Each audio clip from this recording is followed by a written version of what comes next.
Cool, so we've got a couple people already. So if you joined early, we're just going to wait a couple minutes to let everyone else come in, and then we'll get started.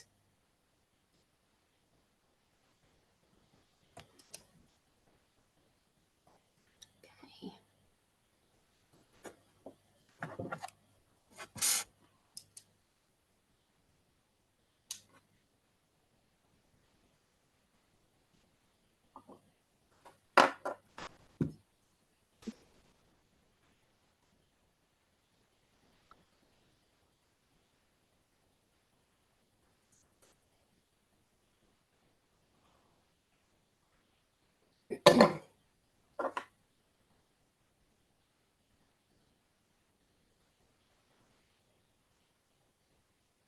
Cool. I think we'll get started then. People can join a bit late. So welcome everyone. Thank you for joining us this Thursday lunchtime for our Mammals on the Move webinar. Just a bit of housekeeping to start. We'd love for you to all introduce yourself in the chat, and you can say either where you're based or what you do or both. And if you do have any questions, can you just pop those in the Q&A box, and we'll have time at the end to hopefully answer all or most of those. And finally, this webinar will be recorded and available on YouTube next week if you wanted to watch it back or share it with anyone. So this webinar today is part of our National Mammal Week series, and National Mammal Week is a celebration of Britain's mammals and an opportunity to raise awareness of the challenges that they face. So our theme for this year is forgotten and underrepresented mammals, such as species that are endangered, extinct, invasive, urban, and underrecorded.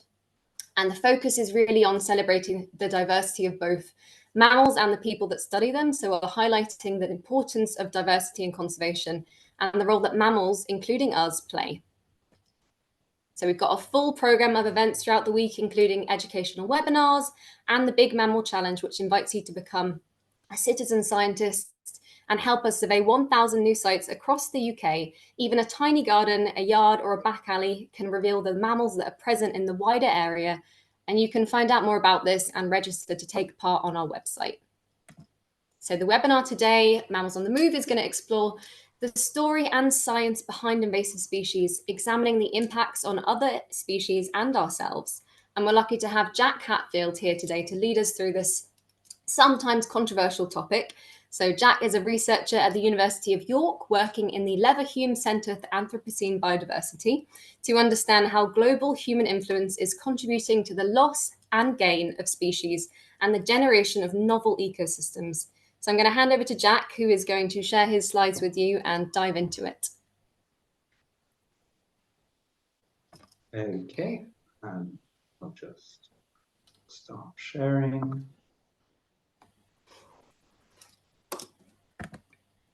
Here we go. So hopefully everyone should be able to see the slides now. We can see that all good. Yeah. Okay. Right. So yeah. Thank you for the introduction and the invite. So I'm Jack, and today I'm going to talk about the science of invasive species, about how mammals have moved and been moved around the globe, and what the implications of that are. And as mentioned, I'm a researcher who sometimes works on mammals among other species, looking at how biodiversity is changing. So yeah, we'll kick off. Here we go. So as I mentioned in the kind of summary for for this talk, we can estimate around a quarter of the mammal species in the UK have been introduced by people. Why I say around a quarter is because it's sometimes a bit difficult to see where particular mammals have come from, or understand which have been introduced by people or got here on their own.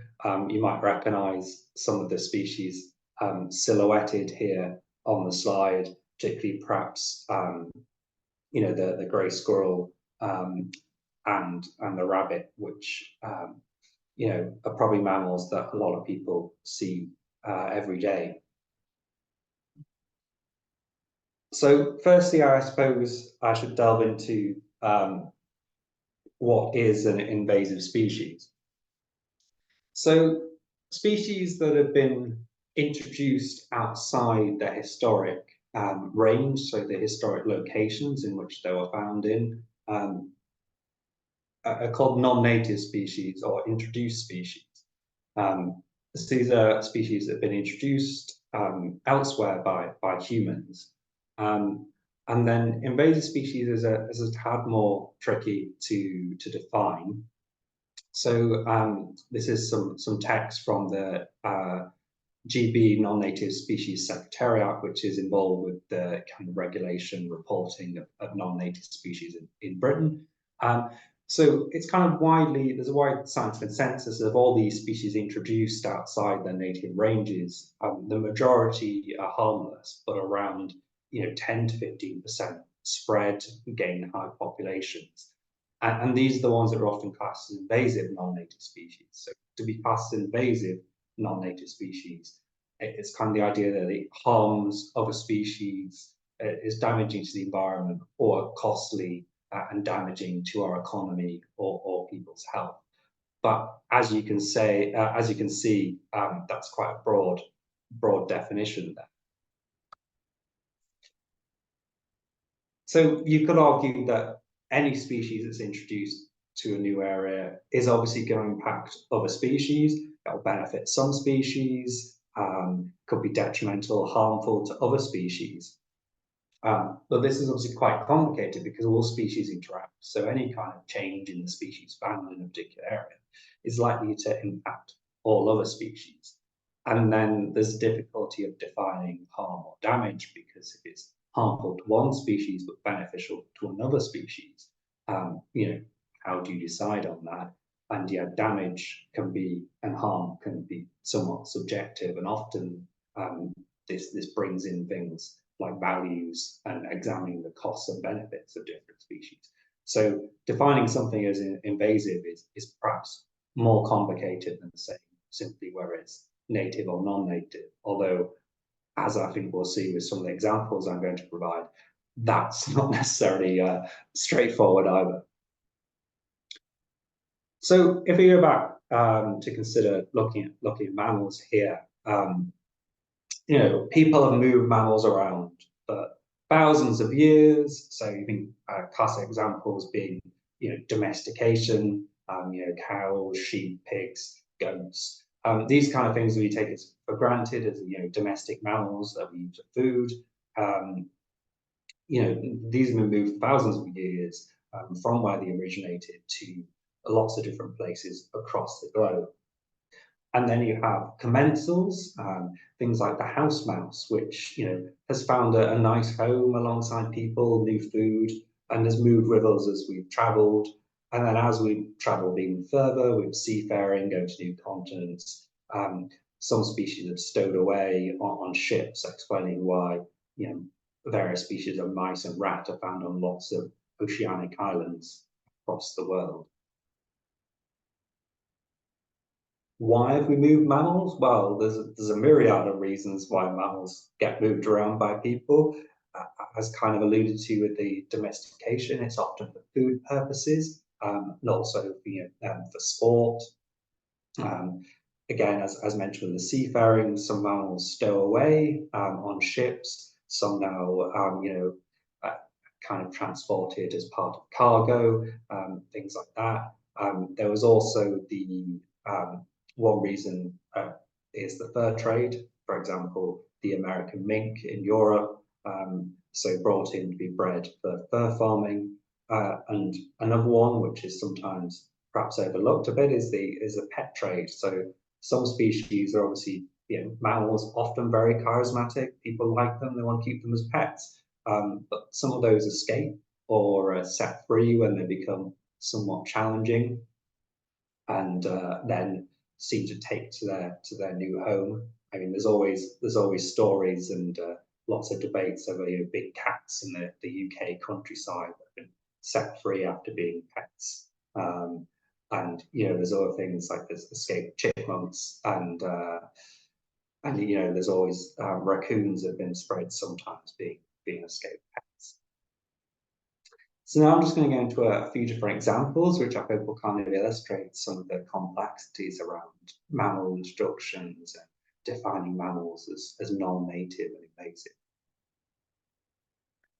So we'll start with the interesting case of wild horses and horse relatives.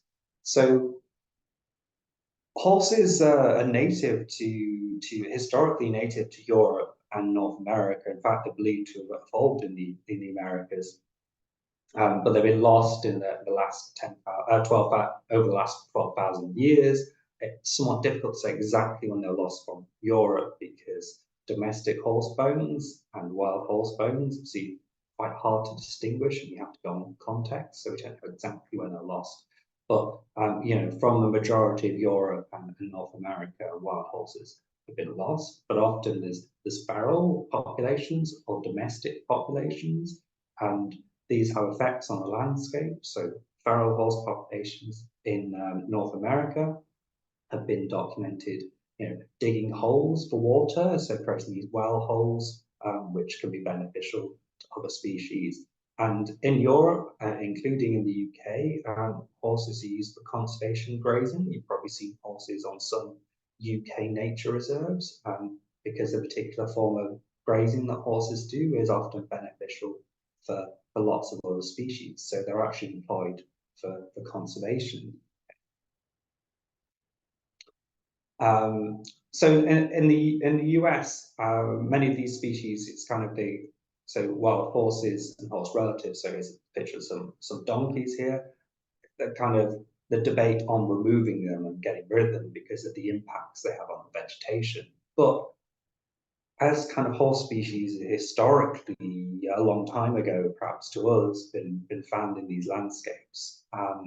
This is kind of debatable because are they really native? Because they've been here a while. Should they really be classed as introduced or invasive? It also might be quite tricky to remove them now, as you know, they've got interactions with other species. So some documented interactions of wild donkeys being prey for cougars in the US. So you know, that could be an important food source for them. And if you try and remove them now, it could have unforeseen and complex consequences. So continuing with the theme of kind of large herbivores, I'll talk a bit about water buffaloes, which one of my colleagues, Lou, is working on with WCS, looking at the case of the water buffaloes in northern Cambodia. So in this region, there's a lot of seasonal water bodies, which are pretty important to a large range of species, but these water bodies are only maintained really by actions of large herbivores, keeping them open and clear. And obviously lots of species use these seasonal water bodies. The problem being a lot of these wild large herbivores are now really rare, which includes wild water buffalo, pretty restricted to small areas now, and a lot of the wild herbivores have really decreased. Now the question is, there's these domestic water buffalo, which obviously wouldn't have historically been there. You know, these are domesticated animals, but can they actually fill the gap left by the loss of the wild buffalo by keeping these wetlands and water bodies kind of open? Can they fulfill that function? So Lou's particular interest is in the giant ibis, which is a bird of conservation concern, and she's looking at how different water bodies with or without the buffalo influence how good it is for the ibis. So perhaps taking you to a slightly more familiar species now, the European rabbit. So, you know, most of you probably see them quite regularly around the UK, and European rabbits have been introduced across the globe to a range of locations because often people introduce them for food, which has been somewhat problematic in certain islands they've been introduced to, including even large islands such as Australia. which has led to them being listed as one of the worst 100 invasive species. What do? Well, they change the vegetation structure. So rabbit grazing is beneficial for some plants that are resistant to rabbit grazing, helps outcompete other plants, but for other plants that the rabbits really like and eat a lot of, that's obviously bad and can keep the vegetation quite short by grazing. It can also increase predator numbers, which might be bad for other species if they have shared predators, because the rabbits provide a lot of food, so it can increase populations of certain predators. And there is a question of whether they directly compete with other species for grazing and other resources.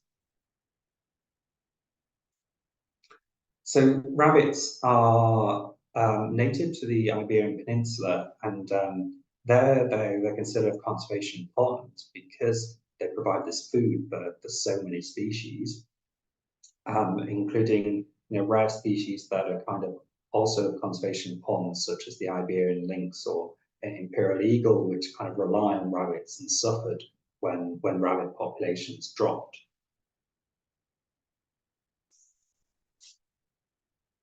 Well, what's the situation in the UK?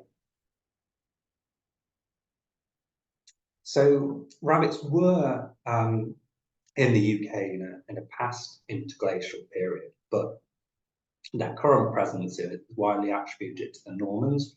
There is some debate over, whether it was actually the Romans rather than the Normans, but most people kind of agree it was the Normans because there's not kind of continuous evidence around a Roman introduction. And there's historical evidence of people keeping rabbits and farming them for food, but it wasn't really until kind of the 19th century that we think the rabbits started to increase rapidly in the UK. And some people said this is down to agricultural changes or the suppression of predators across the landscape.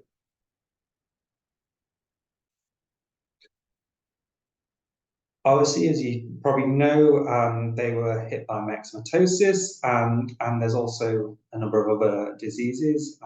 Some of these have been used to try and control rabbits, where they're seen as agricultural pests or introduced in different countries. But this had quite a big impact in the UK because when the rabbit populations dropped, the actual effect of their grazing became quite clear. So a lot of these areas which were open grassland, started to turn scrub up, and you have tree regeneration. So these areas that have been grassland started to turn into a more woodland area. So they were continuing with succession. So that was what the rabbits were doing, was interrupting that process.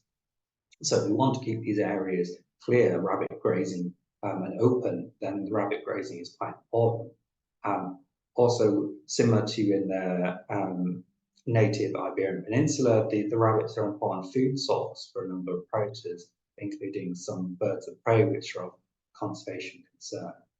And then there's also the rabbits have been here for 1,000 years now, right? So they become quite culturally important, probably because you see them in children's books, and art and literature, and they're probably one of the mammals that a lot of people see on a regular basis. So, it's been here 1,000 years. Is it still classed as an invasive non-native species, or is it kind of moving towards more of a native species? That's a debate people can have. Now, I'll briefly just discuss the species which has actually moved itself. So the European jackal was historically restricted to some small areas in the Balkans, but people noticed that it's kind of started spreading since the mid-20th century, and that spread continues. And there's records, I think, that as far north as Finland now of individuals reaching that far. So it's really moving throughout Europe now, and kind of gaining a foothold in new countries. So why has it done this? Well, some people say it's because of reduce persecution. Others think it's because wolf populations were brought really low to allow the jackal to expand. There's other hypotheses around a warming climate giving it more favourable areas, so it's spreading out, and then changes in how we use land are also maybe beneficial for the jackal. So this creates a lot of questions, especially legal questions here surrounding a new country, because how is it classified in these countries? Has it got here supposedly, as far as we can tell, on its own? Then does that mean it's a new native in those countries and therefore should be protected? Or is it classed as an invasive non-native species, in which case it wouldn't have the same legal protections, in some cases perhaps legal obligations to control or stop its spread. So, but as it's spread on its own, this is creating much debate and wrangling of what its legal status is in different countries. Now, a very interesting example closer to home, the Orkney mole. Here's a picture of a very light coloured one from an animal rescue up on Orkney that had a bit of a run-in with a cat. So the Orkney vole is a subspecies of the common vole, but how it got to Orkney is somewhat of a mystery. We think it's been there about 5,000 years, but the genetic work has shown that the closest related populations in mainland Europe, places like Belgium.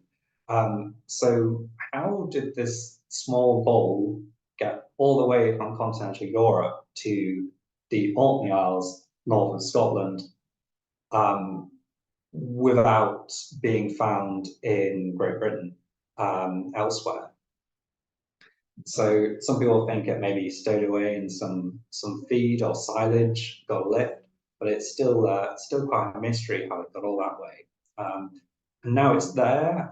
It's classed as an important food source for various birds of prey, short-eared owls, and hen harriers, whose populations have declined in some places in the UK, and are still doing okay on Orkney. So they're kind of a big, it's seen as quite important for them and a concern there. But there's been some more recent developments in the tail of the Orkney vole, and that's with the arrival of stoats. So as you probably know, stoats are native to mainland Britain and occur in quite hot areas throughout, but they're not native to a lot of the offshore islands and island chains, and they've recently reached Orkney, which has prompted some stoat control. So people are trying to get rid of the stoats. There's a number of concerns. One is always famous for its seabird colonies. They're worried that the stoats could polish off a few of those. But one of the big things is they're worried that the stoats are going to eat a lot of Orkney voles, which then means we're worried that without the Orkney voles, everything else that eats the Orkney voles will be in trouble. So this is kind of quite an interesting case here, because it sounds like one of the reasons for trying to control this new introduced species is to protect another species that was introduced, albeit 5,000 years earlier, which I think is quite an interesting case there. So I think these examples kind of highlight the kind of difficulties and some of the complex situations around this. It's not necessarily particularly easy to decide where a species belongs and if a species should be in a certain place. Because although some cases might appear simple, it's often a complex backstory and it isn't necessarily as clear-cut as we find. And trying to work out how things got to particular places when it happened a long time ago can be extremely challenging, which leads to the question, who defines and who decides which species are harmful or dangerous and should be controlled, or which should be left, which obviously, science can advise on predicted impacts. Again, complex issue, even to the science on, but it can't necessarily decide on which species are desirable or undesirable from other perspectives. And this question is going to be continued to be raised going forwards as the planet warms under climate change.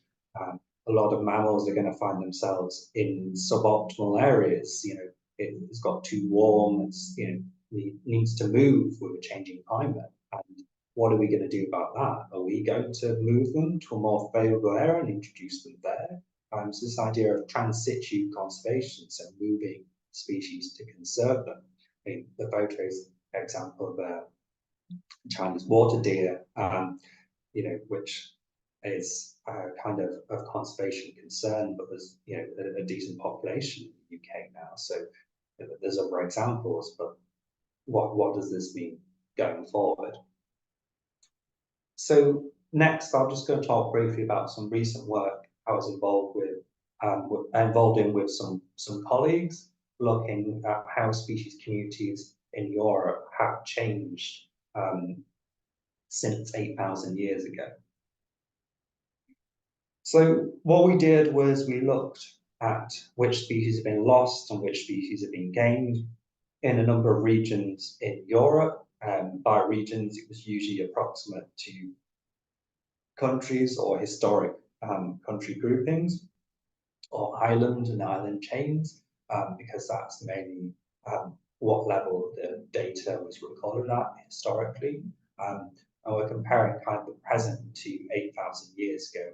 And 8,000 years ago was probably the last kind of sea level changes and major sea level changes in Europe. So areas, including Great Britain, that was like when it truly became an island, as sea levels changed. And we also went on a bit to look at what kind this could mean or what may happen in the future. So how did we compare these species assemblages in the different countries? So you get all the species occurring in a country, and one way to do it is to kind of just count the numbers. Say how many species of mammal were there in this area 8,000 years ago, how many of them are there now? So that's one thing we did. But counting numbers alone can be somewhat tricky, because if you think about it, so thinking about the UK, we've gained a few extra species of deer, but we no longer have bears, for example. So if we gained extra species of deer but lost the bear, the numbers would say, well, you've got the same number of species. But obviously it doesn't take much to think, that's not really the same, like a deer and a bear are quite different, right? So what we did to take this into account is two additional things. So we looked at functional traits. So these are kind of measurements that give an idea of what a species does in an ecosystem. So it could be the size or the diet, so kind of what the mammal's doing. And we used all these traits in kind of a multi-dimensional space to kind of plot out where a species was in relation to all the other species, based on its traits and what it was doing. So if you've got two deer, they'll probably be quite close together to each other in this space because they're both large herbivores, right? Well, depends on the size of the deer, but in general, whereas if you've got a deer and a bear, they're going to be far apart because one's a largish herbivore and one's a large omnivore. So then we can measure the change in this space over time to see how well all these different functions and types of species are represented through time and compare that. Another approach is to use something called phylogenetic diversity, but basically what this is we look at the representation of the tree of life. So if we know evolutionary relationships between species, we can create this tree of life with all the branches and all the different species showing how they're related evolutionary, their evolutionary relations, So, species that are similar in the same family, if we have the same part of the tree, and species that are different families. So we can do that, and then we can measure these branch lengths to determine if we have like more or less representation of the tree of life at two particular time points.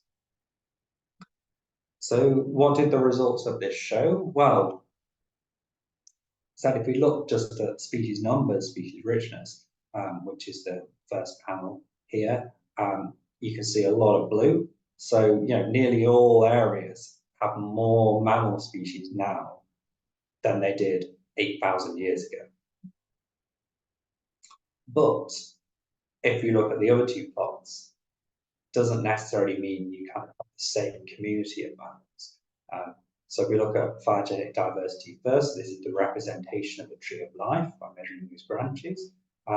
You can see that there's a bit of red here mixed in with the blue. So, some areas have actually lost representation across the tree of life. So, some species that have been lost really haven't been replaced with like for like.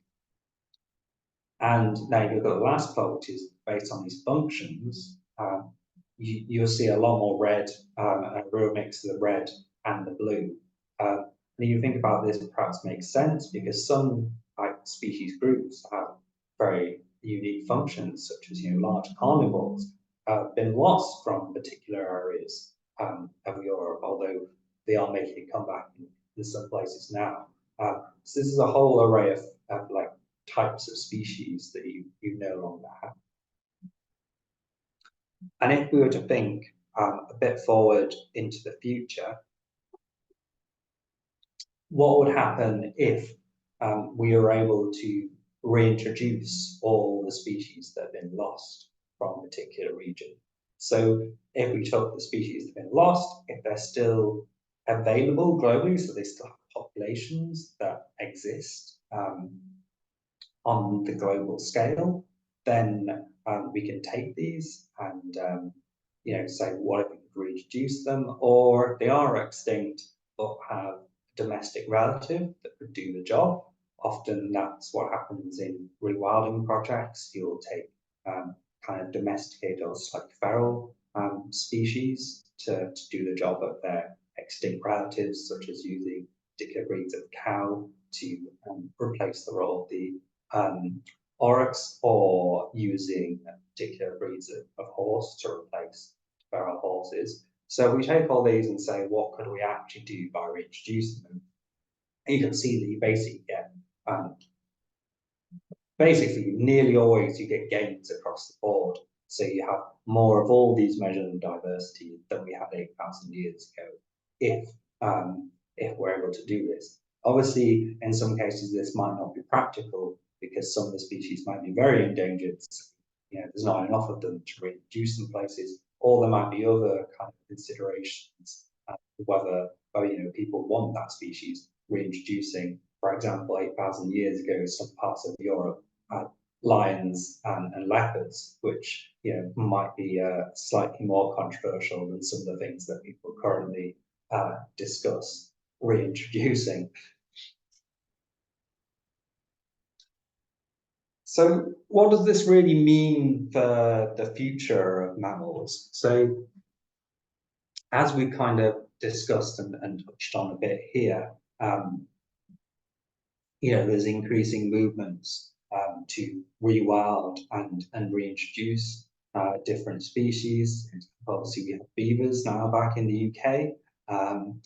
So it's looking like in a lot of places we're going to be reintroducing these missing mammals that were previously here, and how they're going to interact with some of the species that have been introduced in the meantime, which is perhaps an open question in some cases. And also kind of a lot of these rewilding experiments, as mentioned, will be using kind of feral or very old breeds of domestic animals kind of take the place of those that have been lost, and kind of how do we deal with that and what are those impacts? Also, as the climate warms slightly, we've got to question kind of if that means we're going to end up with more non-native species. So if some of these species are going to be advantaged by a warmer climate, so they might have previously got here but found it very hard to survive in the wild after escaping.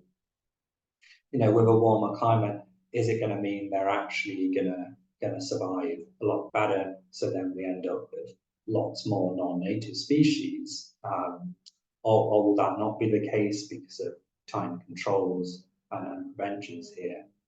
Or alternatively, like the practice of trans situ conservation, will we deliberately introduce more non-native species for the purposes of their own conservation?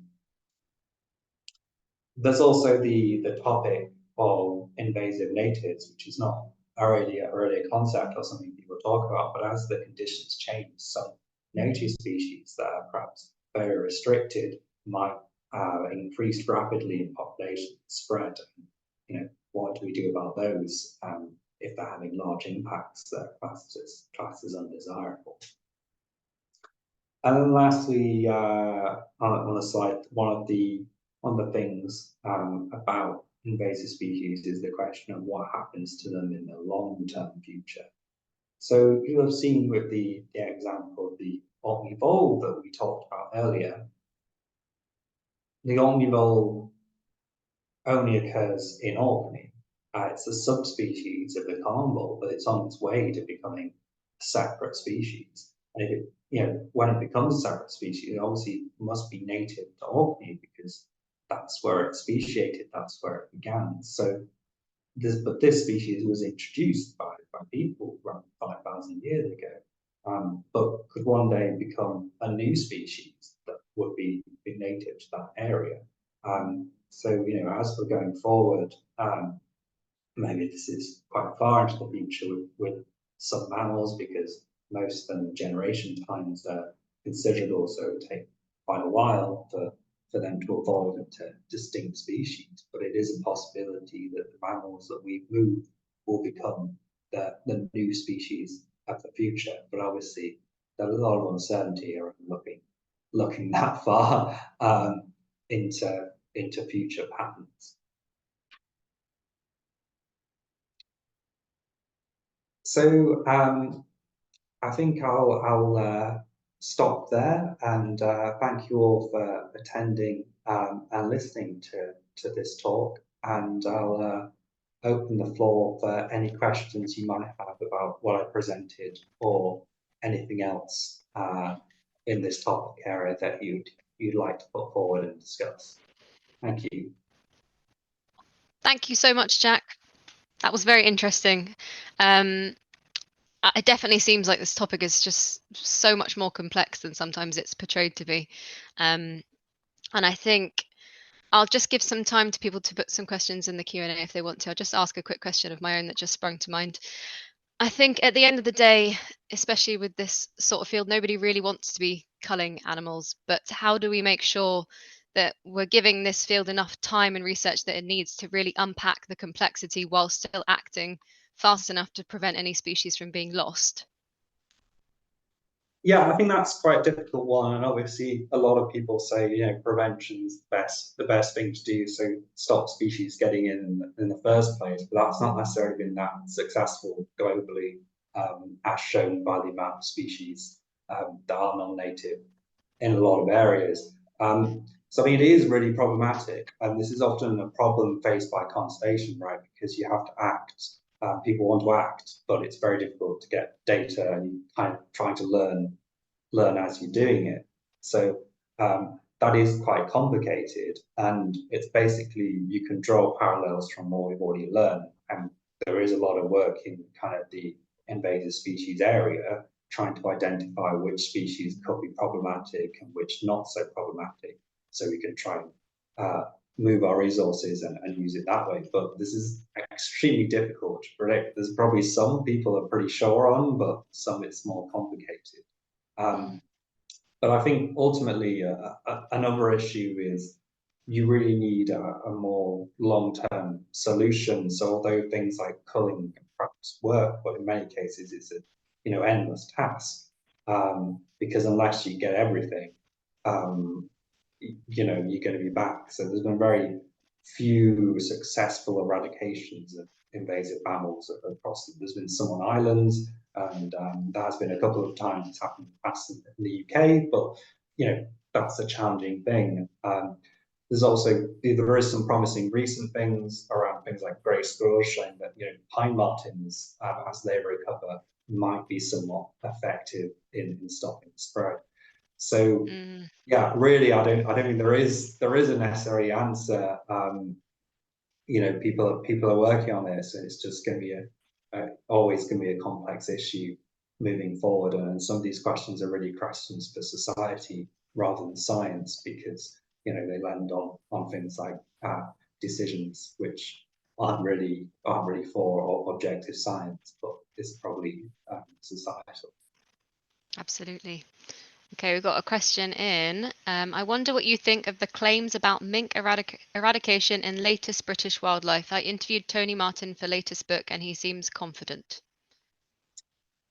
Yeah, I suppose it's difficult. I mean, I have seen, some kind of evidence that where otters are recovered, they're kind of pushing the mink out as well, and mink perhaps aren't. There's some evidence that they're perhaps not as prolific as they used to be in some areas after. So sometimes with introduced species, you'll get a boom, and then as other things adapt to dealing with that species, its population increase kind of goes down.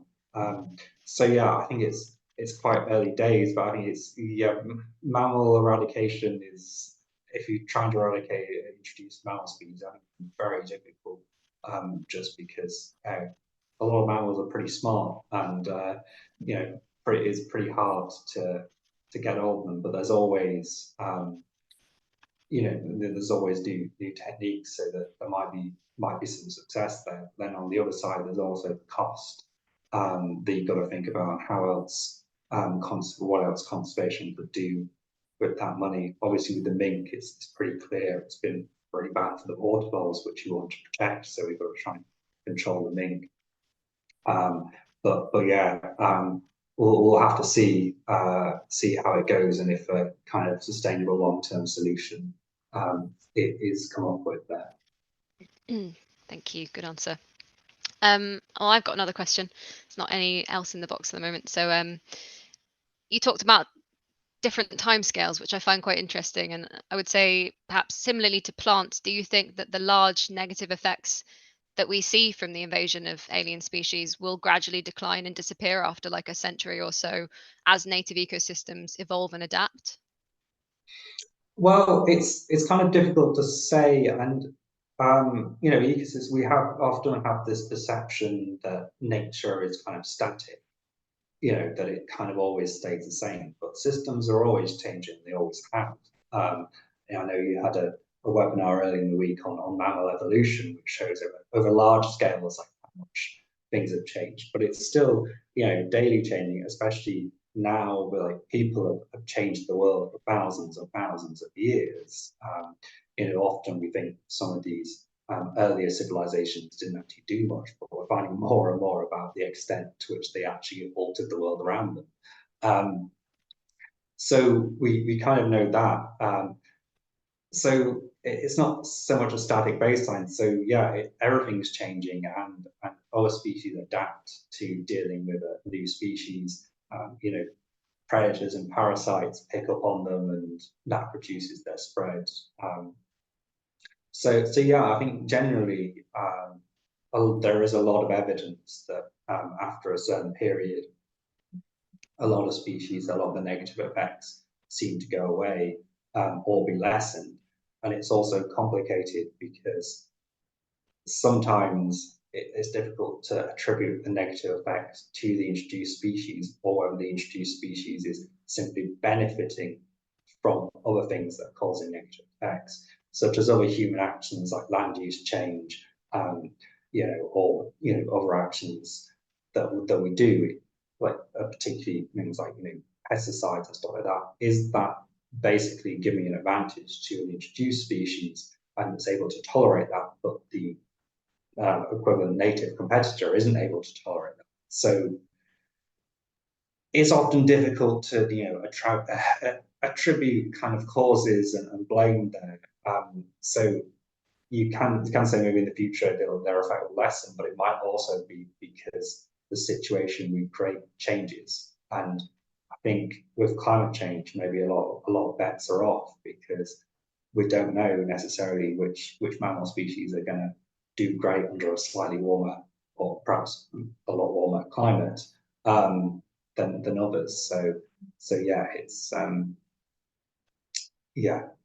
tricky one. So we most science points towards yes, but I think things change so rapidly, it's kind of hard to know. And at some point, it might not necessarily matter whether it's native or invasive if things are changing so rapidly. Because as mentioned in the talk, you know, things that were like quiet native species that didn't seem to cause any problems, that might change if we're changing conditions rapidly. Absolutely. Got another question here. On the net change of mammals image, i.e. species richness, diversity, functional diversity, is this for all mammals, including domestic, or just wild mammals? If just wild mammals, which are the ones which have pulled away in the UK? Mainly deer?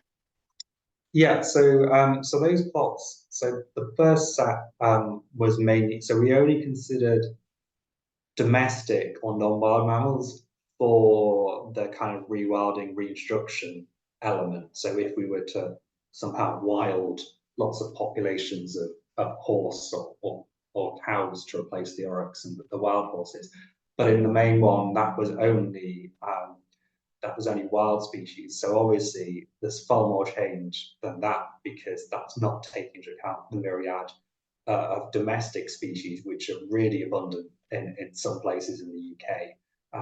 You know, there's a lot of livestock in across large swathes, and you know, there's a lot of other domestic animals such as pet cats and dogs, which, you know, there's always hot debates around those. So yeah, that was mainly wild. Yeah, that one was wild species. And as for the UK, what have we kind of gained? Yeah, there's, you know, I mentioned a few species of deer like the muntjac, the Chinese water deer, and fallow deer. So there's a few gains there in that department. There's also perhaps some slightly more surprising ones. Like there's obviously the wallaby populations that crop up in various parts of the UK, and there's some Siberian chipmunks that have established elsewhere. So some of these are perhaps currently a bit restricted, but again, we don't know what's going to go on looking at climate change. And then it includes a lot of introductions that were here 8,000 years ago, such as the rabbit, which wasn't here. And you got things like the brown rat, the black rat, and the house mouse, which wouldn't have been here 8,000 years ago. And obviously things like the grey squirrel, the North American mink, and some of these big famous ones. And then what have we lost? Well, some of these are quite obvious. You know, there's no wolves anymore, and no lynx, no bear. We don't have wild horses or wild cattle. No, we don't have an oryx, but we have plenty of domestic ones. So those are probably some of the big changes in the UK. And the UK is a bit of an odd case as well because it's, you know, it's a chain of islands, right?